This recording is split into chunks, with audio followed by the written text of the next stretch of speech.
After 3 days of searching, this afternoon divers assisted by robots located 5 bodies inside the Bayesian. 2 were found between mattresses in one of 6 guest bedrooms, close to the breach opened by the divers. 3 others were located elsewhere inside the superyacht. 1 person is still missing. From the wreckage 50 meters below, they've now recovered 4 of those bodies, slowly surfacing with the first, raising them onto their waiting vessel before transporting them to the port of Porticello to undergo formal identification and autopsy. 6 people were known to be missing. Mike Lynch, the multi-millionaire tech entrepreneur dubbed a British Bill Gates. His daughter, 18-year-old Hannah Lynch, who last week was celebrating A-level results, which had earned her a place at Oxford to study English this autumn.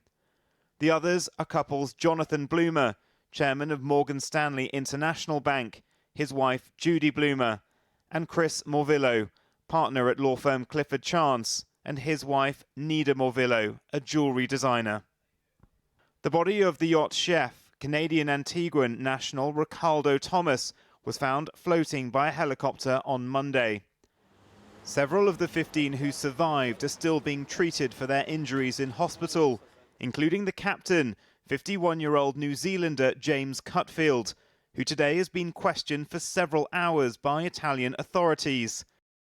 Public prosecutors have also been interviewing witnesses and survivors about the events, which led to the vessel sinking in stormy weather within minutes.